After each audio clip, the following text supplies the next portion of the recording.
வாழைப்பூ பொரியல் செய்வதற்கு தேவையான பொருட்கள்: வாழைப்பூ சுத்தம் செய்து மஞ்சள் தண்ணியில் ஊற வச்சுருக்கோம். அதுக்கப்புறம் வெங்காயம் பொடி பொடியாக நறுக்கி வச்சுருக்கோம். தாளிக்கிறதுக்கு கடுகு, உளுத்தம்பருப்பு, கடலைப்பருப்பு, காஞ்ச மிளகாய், கருவேப்பிலை, பூண்டு தட்டி வச்சுருக்கு. தேவைக்கான மஞ்சத்தூள்.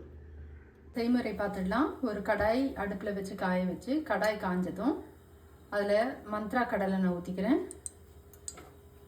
எண்ணெய் காஞ்சதும் அதில் கடுகு, கடலைப்பருப்பு, உளுத்தம்பருப்பு,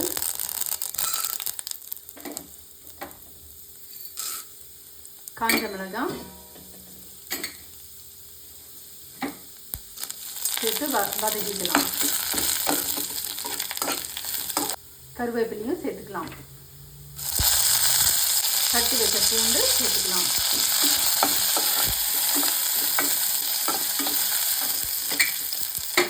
பொடி பொடியாக நறுக்கி வச்ச வெங்காயம் சேர்த்துக்கலாம்.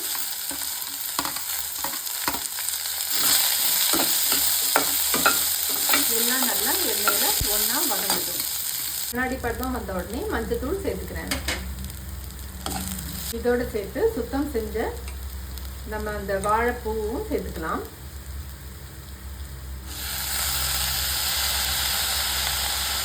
ஒன்றா சேர்த்து கிளறி விட்டுக்கலாம்.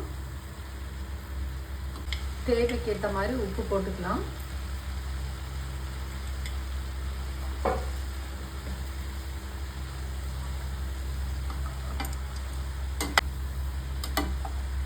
தண்ணி எதுவும் சேர்க்க வேணாங்க.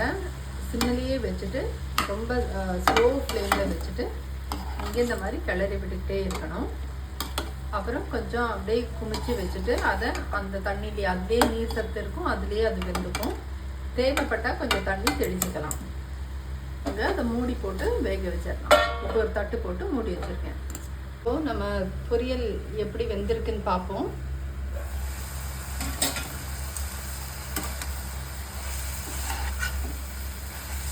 கரெக்டாக தண்ணி எதுவும் ஊற்றலைங்க, கரெக்டாக அதுலேயே வெந்துருச்சு. அவ்வளோதாங்க, நமக்கு சூப்பரான வாழைப்பூ பொரியல் ரெடி ஆகிடுச்சு. ரொம்ப சுவையாக இருக்கும். நீங்களும் சமைச்சு சுவைச்சு பாருங்கள். இரும்பு சத்து நிறைய இருக்குது இதில். அப்படி உங்களுக்கு தேவைப்பட்டால் நீங்கள் தேங்காய் துருவி அதில் சேர்த்துக்கலாம். தேங்காய் பூ கொஞ்சம் அப்படியே சேர்த்துக்கலாம்.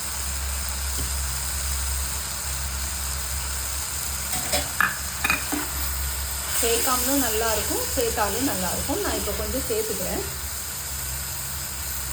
நல்ல சூடான சாதத்தில் இதை கொஞ்சம் ஒரு 2 ஸ்பூன் போட்டு பிசைஞ்சு சாப்பிட்டு பாருங்கள். ரொம்ப சுவையாக இருக்கும். சமைச்சு சுவைச்சு என்ஜாய் பண்ணுங்கள். தேங்க்யூ. நம்ம சேனலுக்கு சப்ஸ்கிரைப் பண்ணி பெல் ஐக்கான் ப்ரெஸ் பண்ணிக்கோங்க.